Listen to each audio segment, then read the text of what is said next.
అందరికీ నమస్కారం. ఈ కార్యక్రమానికి వచ్చిన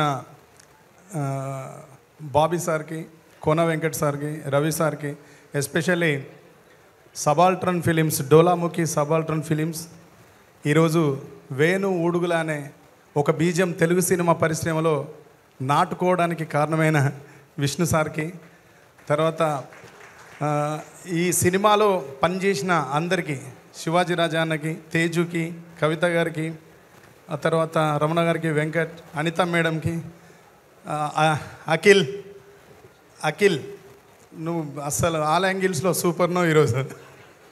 అందరు నీ గురించే మాట్లాడుకుంటున్నారు తమ్ముడు. తర్వాత ఈ సినిమాకి నన్ను భాగస్వామి చైతు అన్న, విలన్ చైతు అన్న,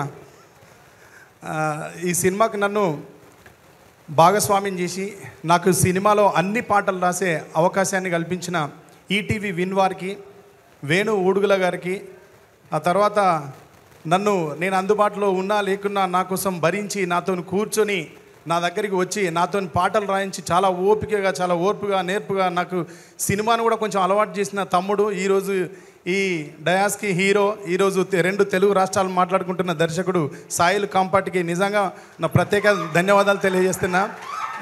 నన్ను పట్టుకోవడం అందరు కష్టం అనుకుంటారు, ఇది చాలామందికి తెలియదు. మేము సినిమా ఇండస్ట్రీలో లేము, మేము ఉన్నది ఇండిపెండెంట్ పోయట్రీ, నేను ఉన్నది అంతా. ఇప్పుడే 1 ఇయర్ అవుతుంది ఇటు వచ్చి, నేను వస్తున్నప్పుడే వచ్చేది రాగానే సాయిల్ కంపటి చాలా ఓపికగా నా దగ్గర కూర్చొని సినిమా నాకు వివరంగా చెప్పి నన్ను చాలా హర్ట్ చేసి నేను ఈ సినిమాని రాసేలాగా నన్ను వెంటాడిన తమ్ముడు, థ్యాంక్ యూ. ఆ తర్వాత ఒక మధ్యలో కొంచెం నేను అందుబాటులో లేకపోయినా, నేను వేరే పనుల వల్ల, నా ఇండిపెండెంట్ వర్క్స్ వల్ల నేను రాలేకపోతే వేరే రైటర్ దగ్గరికి వెళ్ళినప్పటికీ కూడా ఇంక ఈ సినిమాని ఎవడు హ్యాండిల్ చేయలేడు, ఎవరు హ్యాండిల్ చేయలేరు, మనం వేరే వాళ్ళ దగ్గర పోవడం వృధా అని చెప్పి వేణన్న కూడా చివరికి వాడైతేనే రాస్తాడు, వాడినే తీసుకురంటే లేట్ అయినా పర్లేదని కొంచెం వాయిదా వేసుకొని పాటను ఆపి మళ్ళీ తిరిగి నాతో ఒక రాత్రి అంతా కూర్చొని రాయించిండు. థ్యాంక్ యూ వేణు అన్న. నాకు సినిమా అంటే ఏంది అనేది, సినిమా మీద ఎంత నమ్మకం ఉంటుంది, సినిమా ఎట్లా బతికిస్తుంది, సినిమా ప్రపంచానికి మనల్ని ఎట్లా పరిచయం చేస్తుంది అన్నది నేను ఈ సినిమా ద్వారా చూసిన. దీంట్లో అందరు ఏమనుకుంటున్నారు అంటే, రాంబాయ్ సాంగ్ అనేది హిట్ అవ్వడం వెనకాల నా రైటింగ్ ఒకటే లేదు, నా వెనకాల పనిచేసిన వాళ్ళలో వంశీ నందిపాటి గారు, నితిన్ గారు, సాయి గారు, తన్మయ్ గారు. నేను పాట రాయడం కోసం ఒక 3 గంటలు 4 గంటలు నా కళ్ళల్లో ఒత్తులేసుకొని నేను కూర్చొని రాసిననేమో, కానీ ఈ నెల రోజులు వాళ్ళు నిద్రపోకుండా కూర్చొని సినిమాని ప్రజల్ని కనెక్ట్ చేసిన విధానం చూసిన తర్వాత అనిపించింది, సినిమా అంటే నాకు ఇంకా చాలా గౌరవం పెరిగింది, సినిమా వాళ్ళంటే ఇంకా చాలా గౌరవం పెరిగింది. ఇక్కడ నుంచి వెళ్ళొద్దు అని, సినిమాలకే ఏది ఏమైనా పని చేయాలనే నిర్ణయాన్ని వీళ్ళందరినీ చూసిన తర్వాత చాలా గట్టిగా నిశ్చయించుకున్నా. ఈ సినిమాలో నాకు ఇంత మంచి అవకాశాన్ని కల్పించినందుకు మీ అందరికీ ప్రత్యేక ధన్యవాదాలు తెలియజేస్తూ, ఎప్పుడో నేను ఎక్కడ ఉన్నా, నేను అందుబాటులో ఉన్నా లేకున్నా, అసలు నేను సినిమా వైపు వచ్చినా రాకున్నా, నా కోసం ఒకడు పోరాడుతూనే ఉంటాడు. ఇండస్ట్రీలో ఒకడు పోరాడుతూనే ఉంటాడు, పని చేయాల్సి వచ్చిన ప్రతి చోట నా పక్కన వీడు ఉంటే చాలా బాగుంటుంది, బాగా రాస్తాను, నాకు కావాలని.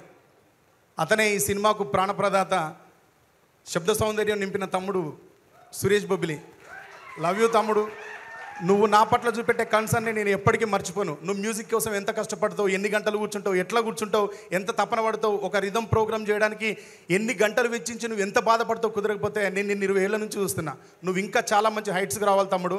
నువ్వు వెళ్ళే హైట్స్లో మేము ఉండకపోవచ్చు, మనం వేరువేరుగా పనిచేయాల్సి కూడా రావచ్చు, కానీ ఎక్కడ ఉన్నా నువ్వు చాలా అద్భుతమైన స్టేజ్లో ఉండాలి, ఉంటావు అని కోరుకుంటున్నా.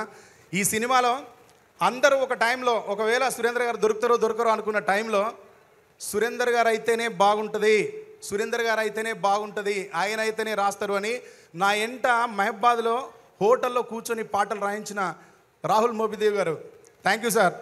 మీరు నా పట్ల చూపెట్టిన కాన్ఫిడెన్స్ అనేది ఈ సినిమాకు పాటలు రాసిన త్వరగా నా మీద నాకు కూడా లేదు sir. Love you, thank you so much. ఈ సినిమాలో డైరెక్టర్ గారు చెప్పదలుచుకున్న విషయాన్ని, ఈ సినిమాలో ఈటీవీ విన్ వాళ్ళు యూత్కి చెప్పాలనుకున్న విషయాన్ని, సమాజానికి చెప్పాలనుకున్న విషయాన్ని ఈ సినిమా ద్వారా వేణు ఊడుగుల గారు సొసైటీకి ఇవ్వాలనుకున్న దాన్ని, అసలు సాయిలు కంపాటి ఏం ఆశించి ఈ సినిమాను తీసిండు అనేదాన్ని ఒక పాటలో రాయాలి అని అడిగినప్పుడు ఆ పాటను రాయడం జరిగింది. కానీ సమయాభావం వల్ల ఆ పాటని ఈ సినిమాలో పెట్టలేకపోయినాం. మీరు అనుమతిస్తే ఆ పాటను వినిపించచ్చా? ఎస్ అండి, వెయిట్ చేస్తున్నాం. ఇందులో తండ్రిది కూతురు మీద ప్రేమ, తల్లిది కూతురు మీద ప్రేమ, అమ్మాయిది అబ్బాయి మీద ప్రేమ, దీంట్లో ఉన్నది ఎటువైపు నుంచి చూసినా అంత ప్రేమే. ఈ ప్రేమ విషయంలో ఎవరిని నిందించాలి, తండ్రిని నిందించాలా, తల్లిని నిందించాలా, ప్రియుణ్ణి నిందించాలా, ప్రియురాల్ని నిందించాలా? ఎవరిని నిందించడానికి లేదు ఇక్కడ. అప్పుడు రాహుల్ మోపిదేవి గారు ఆయన ఆఫీస్లో కూర్చోబెట్టి చెప్పారు, బ్రో ప్రేమనే అడుగుదాం బాగుంటుంది కదా అన్నాడు. ప్రేమని అడిగే ప్రయత్నం చేసినాను. నేను ఇంతసేపు మాట్లాడిన తర్వాత పాడలేను నేను, అయినా మీకు వినిపించడానికి ట్రై చేస్తాను. ఇది సినిమాలో ఉండాల్సిన పాట, బట్ పెట్టలేకపోయినా. కొన్ని వాటర్ ఇస్తారా? ఇది సినిమాలో పెట్టలేకపోయినా. నాకు కూడా ఇది పెట్టినందుకు చాలా బాధగా ఉంది. కానీ సినిమా విజయం ముందు అదంతా తేలిపోయింది. మీరు అందరూ ఆదరించిన విధానం ముందు ఈ సినిమాని మీరు సొంతం చేసుకొని కుటుంబాలతో సినిమాకు వస్తూ ఉంటే చాలా సంతోషం అనిపించింది.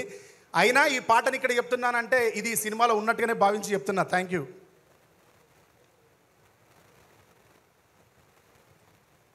ఇది చాలా వరకు ప్రాచుర్యం పొందిన బాణి.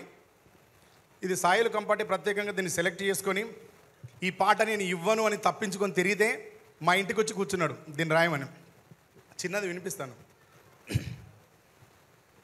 అడగవే ప్రేమ ఈ కన్న మనిషిని కఠిన ప్రేమని, అడగవే ప్రేమ ఏ ప్రేమలో నిజమున్నదో, ఏ ప్రేమకి బలమున్నదో, అడగవే ప్రేమ ఈ కన్న మనిషిని కఠిన ప్రేమని, అడగవే ప్రేమ.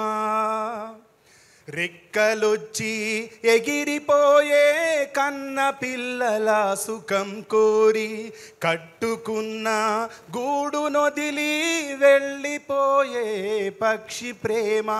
మనిషిలో ఎందుకు లేదని అడుగు, మనసుతో చూడరెందుకని అడుగు.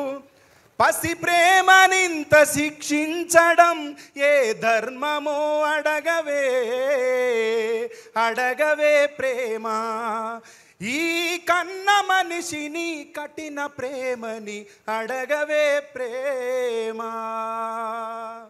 కులం మీద ఒకటి కోపం, మతం మీద ఒకటి ద్వేషం, పేదవాడని ఒకటి గర్వం, ఉన్నవాళ్ళమని కొంత గర్వం. కారణం ఏది ఏమైనా గాని చంపుకున్నారు కన్న పిల్లలని. తమ పరువునిచ్చి ఒక ప్రాణమైన తేగలరా, అడగవే అడగవే ప్రేమ ఈ కన్న మనిషిని కఠిన ప్రేమని, అడగవే ప్రేమ. ఇది ఈ సినిమాలో ఈ పాట ఉండాల్సిన ప్లేస్లో చివరిగా ఏం రాయించారు అంటే, మలుపులుంటాయని తెలుసు, ముగింపుంటుందని తెలుసు, ముగింపులో మొదలయ్యే ఈ కథ ఎవరికి తెలుసు. బ్రతుకు ఉంటుందని తెలుసు, చావు ఉంటుందని తెలుసు, చావులో బ్రతకడం అన్నది ప్రేమికులకే తెలుసు. ఇట్లాంటి మంచి భావాన్ని, మంచి మాటలను రాసే అవకాశాన్ని నాకు కల్పించిన ఈటీవీ విన్ వారికి, సబాల్టర్న్ ఫిలిమ్స్కి, వేణు ఊడుగుల అన్నకి, సాయిల్ కంపాటికి పేరు పేరున ధన్యవాదాలు తెలియజేస్తున్నా. Thank you so much. Thank you.